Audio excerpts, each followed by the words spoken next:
Good afternoon, everyone. My name is Elizabeth, the Education Coordinator for Marlene's Market and Deli. This afternoon's guest that we have with us is Dr. Adrienne Wilen, Naturopathic Doctor at Federal Way Naturopathy, and she is leading a wonderful digestion program, and that information is viewable in the description of this video. And we thank her for being here talking about fiber, the fourth macronutrient. Thank you so much, Dr. Wilen. Thank you, Elizabeth. So like Elizabeth said, I am Dr. Adrienne Wilen. I am a naturopathic physician at Federal Way Naturopathy, just down the street from Marlene's Market. I work in primary care, but I have a special interest in digestive health and cardiometabolic health, as well as nutrition. I also run a 10-week digestive health program for those suffering from gastrointestinal symptoms who are really just ready to gain control of their digestive health for good. So today we are going to be talking about the importance of fiber and why it may be beneficial to track it when we're counting macros. So when we think macros, we normally think fats, protein, and carbohydrates. Fiber typically does fall into the carbohydrate category of macros, but I like to argue that it shouldn't be, since it is a carbohydrate that we do not break down into sugar like other carbs. So fiber does not raise glucose levels because it is not digested by the body. It is the structural portion of fruits, vegetables, grains, and nuts and legumes that cannot be digested or absorbed by the human gut. So therefore, fiber does not provide calories nor glucose for energy. So it shouldn't be part of the carbs, it should be its own thing. So instead, fiber is very important for digestion, blood sugar regulation, reducing cholesterol, and much more. Fiber is mostly found in whole foods. The term whole foods applies to fruits, vegetables, legumes, whole grains that have minimal processing, and then animal products that also have minimal processing. Most of the foods we eat undergo some sort of processing, washing, chopping, freezing, canning. Not always a bad thing with that processing, but whole grains, beans, fruits, vegetables are all closer to that state that they're harvested in, which means they are going to contain all of those vitamins, minerals, fiber, and other essential nutrients that our body can utilize. As the degree of processing and refining increases, the amount of usable nutrients decreases. In a 2014 study by Yale University, researchers found that the claims of health benefits for many of the popular diets, such as low glycemic, paleo, and vegan, were often exaggerated. But the one most consistent finding was that a diet of minimally processed foods, as close to they are found in nature, predominantly plants, is associated with health promotion and disease prevention. So whole foods are chocked full of naturally occurring fibers. Fiber is basically just a structure that is resistant to our digestive enzymes. Soluble fiber specifically dissolves in water to form a gel, which slows down digestion, leading to a more stable blood sugar. Can also bind unwanted fats and cholesterol and help move those through the digestive tract to be excreted. Your gut bacteria also use soluble fiber as a food source in the large intestine. Insoluble fiber does not dissolve in water to form that gel. It's more of the stringy parts of fruits and vegetables and grains. Think skin. When you eat celery, you get that fibrous stringiness. It actually draws water into your digestive tract and adds bulk to the stool, allowing it to pass more easily through the intestines and helping to prevent constipation. So think soluble is kind of slowing down digestion. So people with diarrhea are more likely to want soluble. People with constipation are more likely to want insoluble. Most whole foods have both. All right, many Americans do not get their daily amount of fiber. The American Heart Association eating plan suggests 25 to 30 grams per day. We may think we're getting that much, but tracking your fiber for a couple days can kind of be telling. A lot of my patients who I ask to do this will realize that they're really only getting 10 to 15 grams a day. One of the ways to kind of check on our digestive tract is to look at our poop. Might not be the most appealing thing to do or to talk about, but by paying attention to your stool, you can tell if you're getting enough fiber, drinking enough water, or if there's an imbalance in your digestion somewhere. All right. Going back to constipation diarrhea, normal transit constipation, also known as functional constipation, consists of a normal stool frequency, but with bloating, abdominal discomfort, sense of incomplete evacuation, and kind of those small, harder stools. This form of constipation is usually due to a lack of fiber. Can also be a lack of water or exercise. There's nothing structurally wrong with the digestive tract or its motility. Bulk-forming laxatives can be recommended at this with normal transit constipation. They're mild laxatives that increase the bulk of the stool. So this may sound familiar because that means they're mostly soluble fibers. So increasing that bulk of the stool causes the intestines to stretch, and that stretch stimulates the bowels to continue moving. They take about 2 to 3 days to work. Soluble fiber is that gel, so mixed with water, we do want to make sure we're getting enough water. So again, thinking lots of fiber, lots of water. If you're not getting enough soluble fiber in your diet, the addition of psyllium husk, also known as metamucil, or methyl cellulose. Cellulose is what is found in the plant wall, also known as citracel, might be recommended by your doctor, but it's important to make sure you're getting enough water with these. Our digestive tract also has a nice thick lining of mucus coating the intestinal cells. The inner layer of mucus is free from bacteria, but the outer layer is home to our commensal microbiomes. The mucosa coats and protects our cells. It inhibits inflammation and infection, and it also allows for diffusion of the useful bacterial metabolites through the mucus and into our cells. Bacteria also feed on this mucus layer, so that keeps the thickness of it in check. When mucus degradation is increased due to pathogenic bacteria, this can lead to problems, because without the mucus protecting our cells, normally harmless bacteria as well as pathogens can reach the cells and cause inflammation because they're somewhere they shouldn't be. Dietary fiber has been shown to decrease mucus degradation by bacteria because bacteria use the fiber as a fuel source instead of the mucus. Our normal microbiota provides protection from pathogenic organisms by competing for attachment sites on that outer mucus layer, so it's important to feed them. The bacteria in our gut use complex carbohydrates like those found in fibrous foods that we can't digest to break down and make short-chain fatty acids. When we ingest fibrous foods, the fibers travel through our digestive tract all the way down into the large intestine. Due to that lack of enzymes, we just don't have those to break them down.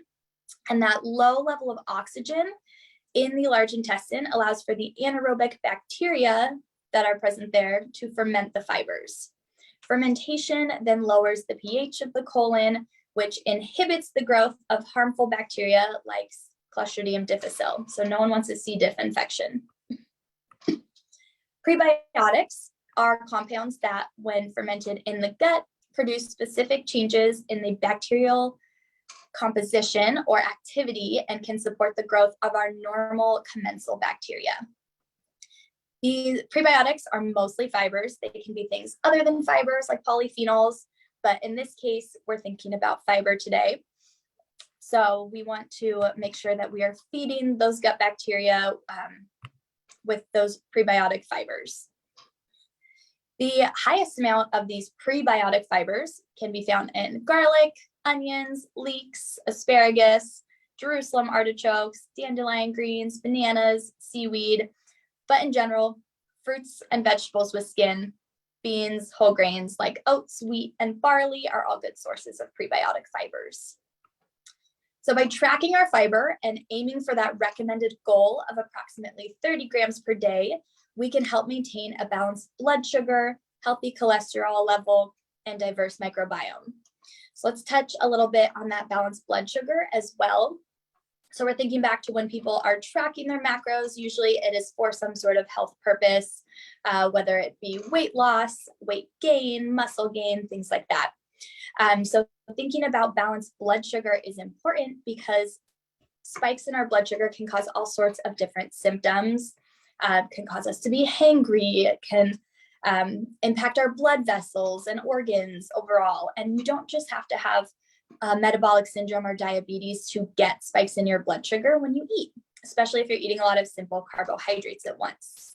So fibers can help slow down the absorption of sugar into your bloodstream by slowing down the breakdown of carbohydrates in your small intestine. So it's kind of coating that area and making those enzymes work slower, work a little bit harder, which is actually a good thing because then our blood sugar levels don't spike and then drop really quickly. Thinking about fats and cholesterol sources in the diet, fiber can also help bind any extras. That really jelly fiber, if you think it's like psyllium husk where you're soaking it, or flaxseed, and it forms that gel, all of the like extra fats that your body doesn't necessarily need or that it's excreting, because it does excrete cholesterol and bile salts and things like that. So that fiber can help bind that so that it's not reabsorbed in the digestive tract. So fiber is great. Thinking 25 to 30 grams a day. How do we get that done? Aiming for about 10 grams per meal is a really great goal. 5 to 10 grams if you're getting meals and snacks throughout the day. There is a lot of thought that, oh, I ate a salad, so that gave me a ton of fiber.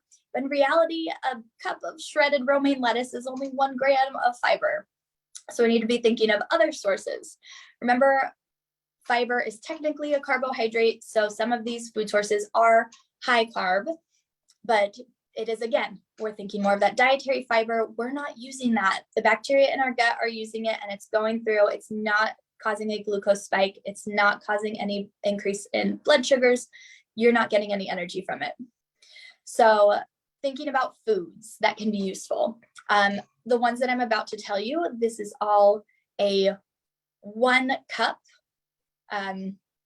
ratio, or 1 cup, the amount in 1 cup, sorry. So that might be a lot for some of these foods. So you can kind of think of the breakdown, like you're most likely not gonna eat a cup of almonds, but a cup of almonds has 11 grams of fiber in it. So if you're getting half of that, a quarter of that, that's still contributing to that daily 30 grams. Cup of lentils, 16 grams of fiber. It's half of your fiber right there. Black beans, 15 grams in a cup. Again, half of your daily intake. Broccoli is a little bit lower. We're coming into those vegetables. Broccoli is only 2.4 grams for a cup. And then we talked about the lettuce being only 1 gram per cup. But if you think about cabbage, that's 4.2 grams in a cup. So even thinking about switching up what you're making your salad with. A sweet potato with skin has 4 grams. And then if we're not thinking fruits and vegetables, whole grain pasta has 6.3 grams in 1 cup. There's also lentil pasta and chickpea pasta that have increased fiber as well. Then we've got some fruits with skin. So if you have a medium pear, you're getting 6 grams right there. That is a great snack. A medium apple is 4.4 grams. A banana is a little bit lower, 3.1. Berries are a great source of fiber because of the skin, and they all kind of vary. And then if you feel like you're just really not hitting that 30 grams and having a hard time, instead of reaching for a fiber supplement or a fiber bar, think about adding some more natural things like psyllium husk fiber, which is 4 grams in a tablespoon. Chia seeds are 3 grams in a tablespoon, and flaxseed are 2 grams in a tablespoon. So these are some great options to add to smoothies, salads, anything to kind of get that fiber boost. The thing with psyllium and chia and flax is you want to also increase your water intake because they are mostly soluble fiber. So they do form that gel, and we don't want them pulling water from the intestinal tract and out of your body. Okay, so there are some fiber sources. In the article that I wrote for the Marlene's newsletter this month, I also included a great recipe for a white bean skillet. It's got kale, white beans, and sun-dried tomatoes, which has a great amount of fiber in it. I hope that some of you find that to be helpful for you. Okay, so fiber, so important. Great idea to kind of look at how much you're getting in a day. See if you're getting the recommended amount. Alrighty. Any questions? Okay, I'm not seeing any in the chat. Elizabeth, did you see any questions or get anything? I have not seen any. Let me check the Facebook Live, but folks, feel free to enter questions in the chat box or use the features here in Zoom that are here live with us. And you're more than welcome to unmute yourselves.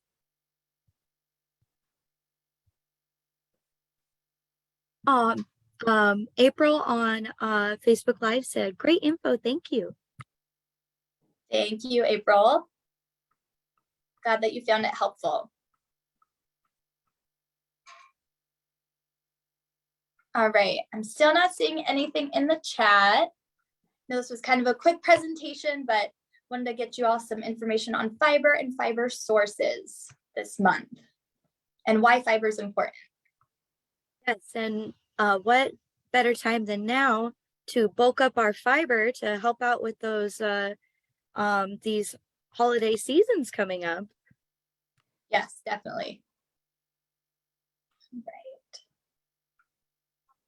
I have added in the Facebook Live and chat here the article, and the article has the link to your lovely recipe. I can't wait to make it myself.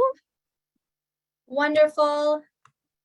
It's delicious. It's a great comfort food as well. Nice and warm and cozy while still getting plenty of fiber, protein, and healthy fats. What is better than that? Alrighty. I'm not seeing anything else in the chat there. But if anyone has any more questions, I am at Federal Way Naturopathy. If you have any questions about the digestive program, you can find more information at mybiomi.com. That is mybiomi.com. And so that is a little bit different than my practice here, but also provides some great information on things like fiber and how to help out digestion. Thank you so much, Dr. Wilen. Always a pleasure working with you. And for those of you that are on the call, there is another class on the mind gut connection. And so what better yet to absorb some more gut health information today. All right. Thank you, Elizabeth. I hope you all have a wonderful next class. Thank you so much. Have a good day. You too. Bye. Bye.